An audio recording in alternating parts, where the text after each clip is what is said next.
Hello friends, welcome to our YouTube channel तैयारी exam की। जिन लोगों ने अभी तक हमारे यूट्यूब चैनल को सब्सक्राइब नहीं किया है, सब्सक्राइब कर लें, बेल आइकन को प्रेस कर दें ताकि हमारे वीडियोज के अपडेट्स आपको समय समय पर मिलते रहें। ओके, तो आज हम लोग कक्षा 10वीं की 4 पाठ है, नाखून क्यों बढ़ते हैं, जिनके लेखक हैं हजारी प्रसाद द्विवेदी। ठीक है, यहाँ पे देखिए हजारी प्रसाद द्विवेदी जी का यहाँ पे पिक्चर है। अब हम लोग देखते हैं क्वेश्चन नंबर पहला क्या कहता है। क्वेश्चन नंबर पहला है, नाखून क्यों बढ़ते हैं। पाठ में बूढ़े ने सबसे बड़ी चीज किसे माना है। यहाँ पे बूढ़े किसे संबोधित है, हजारी प्रसाद द्विवेदी को। ओके, तो इसका राइट आंसर आपका हो जाएगा ए, प्रेम। ठीक है, यहाँ पे आपका राइट आंसर ये हो जाएगा। क्वेश्चन नंबर आपका 2 है, लेखक के अनुसार मनुष्य के नाखून किसके जीवंत प्रतीक है। तो इसका राइट आंसर आपका हो जाएगा सी, पाशवी वृत्ति के। क्वेश्चन नंबर आपका यहाँ पे 3 है, नाखून क्यों बढ़ते हैं से गद्य की कौन सी विधा है। तो इसका राइट आंसर आपका हो जाएगा डी, ललित निबंध। क्वेश्चन नंबर 4 है, क्या है क्वेश्चन नंबर 4, हजारी प्रसाद द्विवेदी द्वारा रचित पाठ है। तो क्या है, तो इसका राइट आंसर आपका हो जाएगा ए, नाखून क्यों बढ़ते हैं। ऊपर हम आपको बताए थे ना। तो क्वेश्चन नंबर हम लोग चलते हैं 5 पे। क्या कहता है, सब पुराने अच्छे नहीं होते, सब नए खराब नहीं होते, यही उक्ति है। किसकी उक्ति है। तो C is the right answer, Hazari Prasad Dwivedi की। ठीक है, चलते हैं क्वेश्चन नंबर 6 पे हम लोग। पुराने का मोह सब समय वांछनीय ही नहीं होता, किस लेखक की पंक्ति है। तो इसका राइट आंसर हो जाएगा आपका यहाँ पे सी, हजारी प्रसाद द्विवेदी जी की। चलते हैं क्वेश्चन नंबर 7 पे हम लोग। 7 क्या कह रहा है,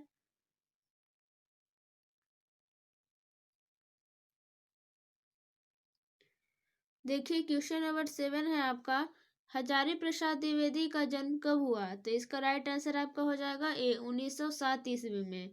क्वेश्चन नंबर आपका 8 है, सहजात वृत्तियां किसे कहते हैं। तो B is the right answer, अनजान स्मृतियों को। क्वेश्चन नंबर आपका 9 है, कौन नाखून को जिलाया जा रहा है। तो इसका राइट आंसर आपका हो जाएगा सी, प्रकृति, क्योंकि मानव तो इसे काटते जा रहा है, तो इसे जिंदा कौन रख रहा है, तो प्रकृति, नेचर। क्वेश्चन नंबर आपका 10 है, कौन मनुष्य का आदर्श नहीं बन सकती। तो इसका राइट आंसर आपका हो जाएगा बी, बंदरिया। ठीक है, चलते हैं हम लोग क्वेश्चन नंबर 11 पे। शिक्षक का अर्थ होता है। तो इसका राइट आंसर आपका हो जाएगा डी, मोम। चलते हैं क्वेश्चन नंबर हम लोग 12 पे। क्या कह रहा है, अनाम दास का पोथा साहित्य की किस विधा की रचना है। तो इसका राइट आंसर आपका हो जाएगा बी, उपन्यास। क्वेश्चन नंबर आपका 13 है यहाँ पे, महाभारत क्या है। तो इसका राइट आंसर हो जाएगा आपका डी, पुराण है। क्वेश्चन नंबर आपका 14 है यहाँ पे, मनुष्य को सुखी बनने हेतु भौतिक संसाधनों की वृद्धि करने की सलाह कौन लोग देते हैं। तो इसका राइट आंसर आपका हो जाएगा सी, नेता। क्वेश्चन नंबर आपका यहाँ पे 15 है, देखिए नाखून क्यों बढ़ते हैं निबंध में निबंधकार का कौन सा दृष्टिकोण प्रकट होता है। तो इसका राइट आंसर आपका बी हो जाएगा, मानववादी। क्वेश्चन नंबर हम लोग 16 की ओर चलते हैं। क्या कह रहा है, आचार्य हजारी प्रसाद द्विवेदी ने साहित्य की किस विधा में लेखन नहीं किया है। तो इसका राइट आंसर आपका हो जाएगा सी, कहानी, यानी कि वो निबंध का लेखन किए हैं, उपन्यास का लेखन किए हैं, आलोचना का लेखन किए हैं। ओके, लेकिन कहानी का लेखन नहीं किए हैं, इसे आप लोग याद रखिएगा। क्वेश्चन नंबर 17 है यहाँ पे, हिंदी साहित्य का आदि काल के रचनाकार हैं। तो इसका राइट आंसर आपका हो जाएगा बी, आचार्य हजारी प्रसाद द्विवेदी। ओके, चलते हैं क्वेश्चन नंबर हम लोग 18 पे। कामसूत्र किसकी रचना है। तो इसका राइट आंसर आपका हो जाएगा सी, वात्स्यायन की। क्वेश्चन नंबर आपका 19 है यहाँ पे, नाखून क्यों बढ़ते हैं के निबंधकार कौन है। तो इसका राइट आंसर आपका हो जाएगा D, Hazari Prasad Dwivedi. Question number आपका यहाँ पे 20 है, देखिए नख किसका प्रतीक है। तो B is the right answer, पशुता का। क्वेश्चन नंबर 21 है आपका, पृथ्वी राज रासो किनका संपादन है। तो इसका राइट आंसर आपका हो जाएगा क्या, ए, हजारी प्रसाद द्विवेदी। ओके, चलते हम लोग क्वेश्चन नंबर 22 पे। 22 भी क्या कह रहा है, अशोक के फूल किनकी रचना है, बहुत ही फेमस है। तो इसका राइट आंसर हो जाएगा आपका, मुझे तो लगता है यहाँ पे आपका होना चाहिए सी, हजारी प्रसाद द्विवेदी जी की। ठीक है, क्योंकि ये हजारी प्रसाद द्विवेदी जी का नाखून क्यों बढ़ते हैं दिया हुआ है, तो आप लोग भी टिक नहीं कीजिएगा, ये गलत हो जाएगा। ठीक है, यहाँ पे आपका 23 है, किस देश के लोग बड़े बड़े नख पसंद करते थे। इसका राइट आंसर आपका हो जाएगा ए, गोंड देश। ठीक है, चलते हम लोग क्वेश्चन नंबर 24 पे। इनमें कौन सी रचना निबंध संग्रह है, तो इसका राइट आंसर आपको हो जाएगा बी, प्राचीन भारत के कलात्मक विनोद। क्वेश्चन नंबर आपका 25 है, द्विवेदी जी को आलोक पर्व पर कौन सा पुरस्कार मिला, तो इसका राइट आंसर आपको हो जाएगा डी, साहित्य अकादमी पुरस्कार। ये बहुत ही अच्छा पुरस्कार होता है। चलते हम लोग क्वेश्चन नंबर 26 पे। कालिदास की लालित्य योजना किनकी रचना है, तो इसका राइट आंसर आपका हो जाएगा सी, हजारी प्रसाद द्विवेदी की। ठीक है, चलते हम लोग क्वेश्चन नंबर 27 पे। क्या कह रहा है 27, यहाँ पे 27 यहाँ पे आपका थोड़ा सा कटा हुआ है। ठीक है, 27 नंबर क्वेश्चन आपका थोड़ा सा कटा हुआ है, मैं आपको बताती हूँ क्या है।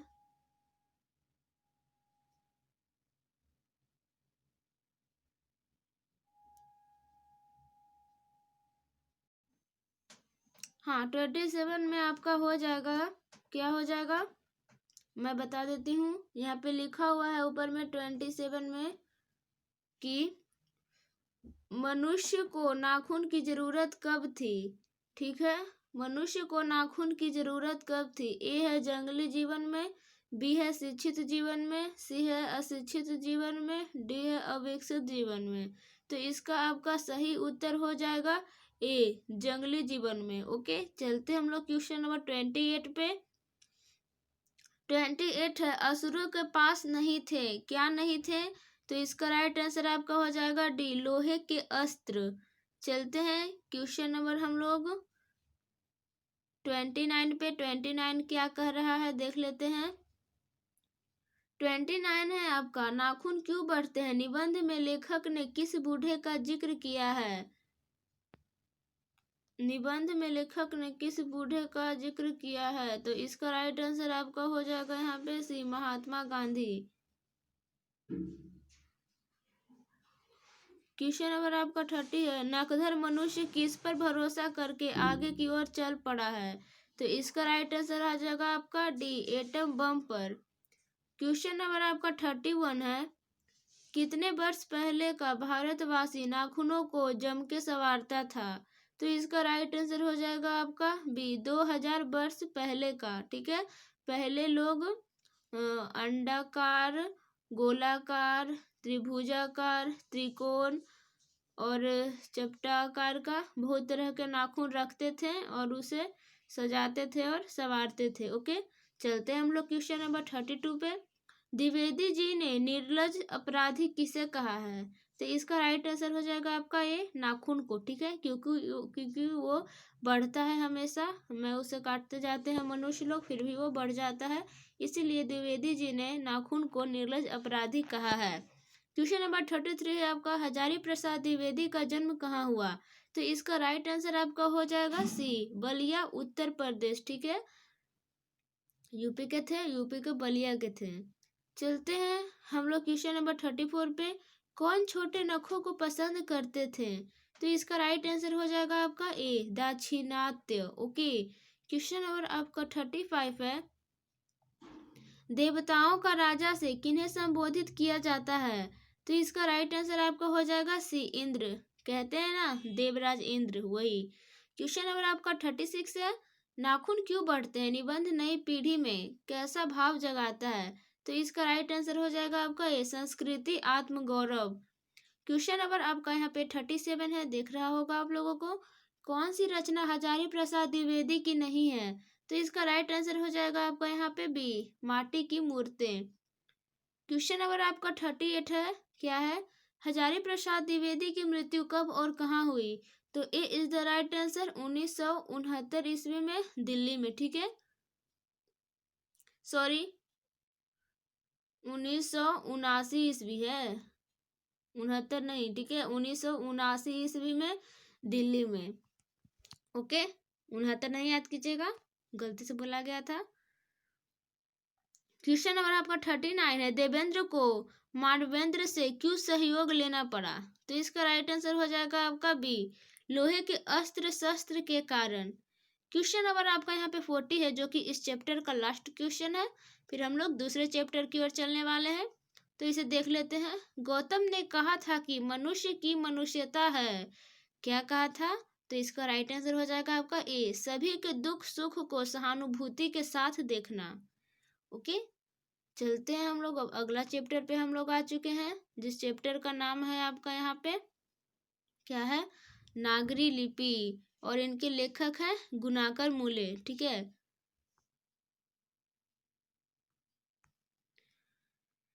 क्वेश्चन नंबर आपका यहाँ पे 1 है, दक्षिण भारत की नागरी लिपि क्या कहलाती है? तो इसका राइट आंसर आपका हो जाएगा सी, नंदी नागरी।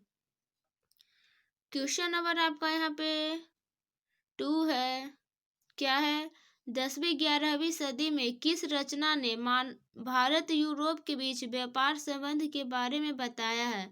तो इसका राइट आंसर आपका हो जाएगा बी, शाहनामा। ओके, चलते हैं हम लोग क्वेश्चन नंबर 3 पे।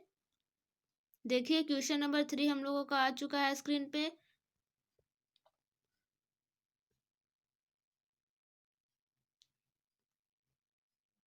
जल्दी से हम लोग देख लेते हैं, टाइम कम है क्योंकि 12वीं सदी के केरल के शासकों ने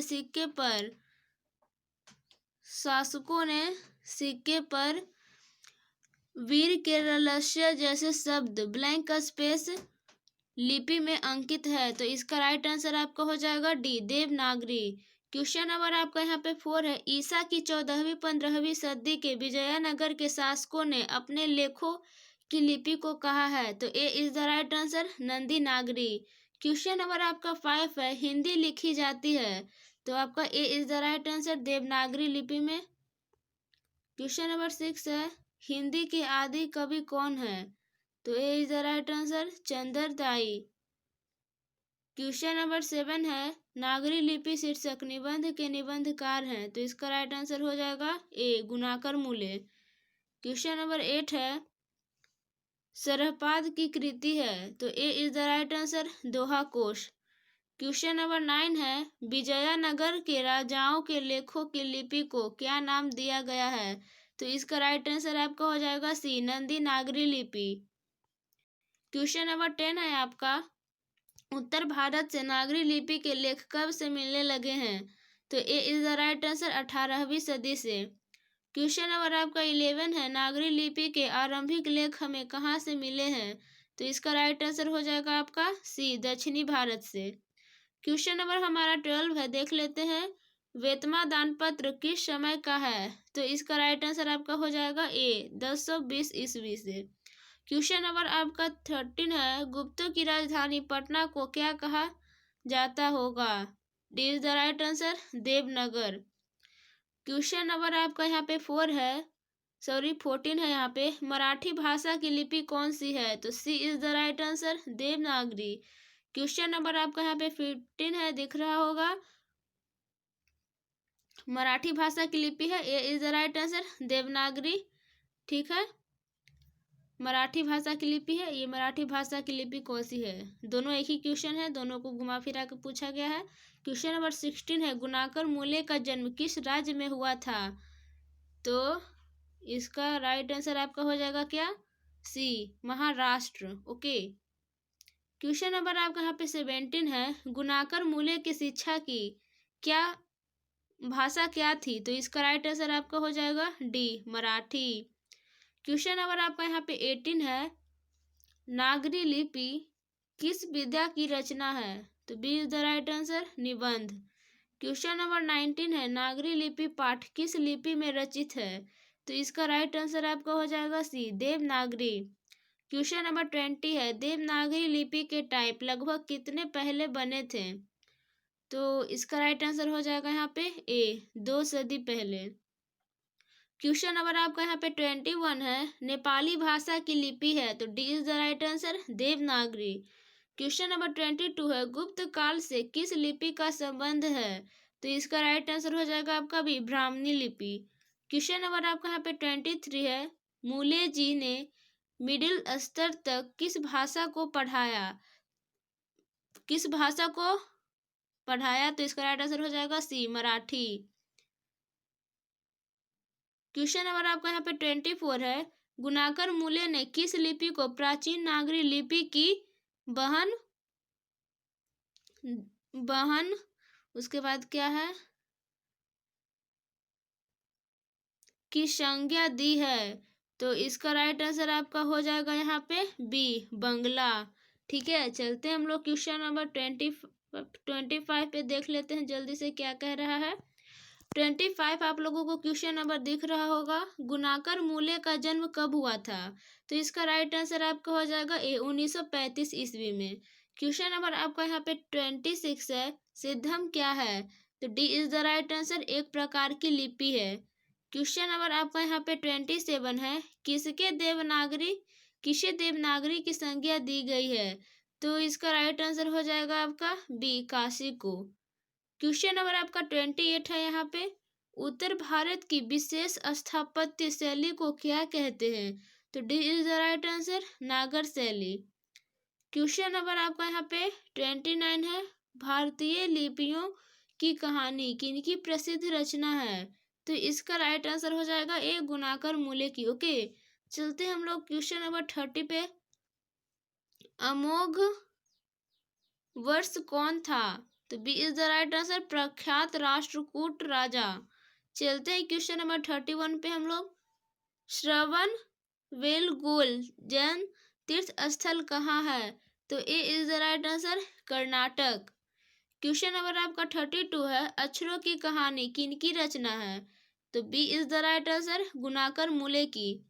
क्वेश्चन नंबर आपका यहाँ पे 33 है, मिहिर भोज की ग्वालियर प्रशस्ति किस भाषा में है, तो इसका राइट आंसर आपका हो जाएगा सी, संस्कृत में। क्वेश्चन नंबर आपका यहाँ पे 34 है, गुणाकर मूले ने विभिन्न विषयों पर कितने निबंध लिखे, तो B is the right answer, 2500 से अधिक, याद रखिएगा। क्वेश्चन नंबर आपका 35 है, बेतमा कहाँ है, तो इसका राइट आंसर आपका हो जाएगा ए, इंदौर के पास। ओके, चलते हैं हम लोग क्वेश्चन नंबर 36 पे। 36 क्या है देख लेते हैं हम लोग थोड़ा सा।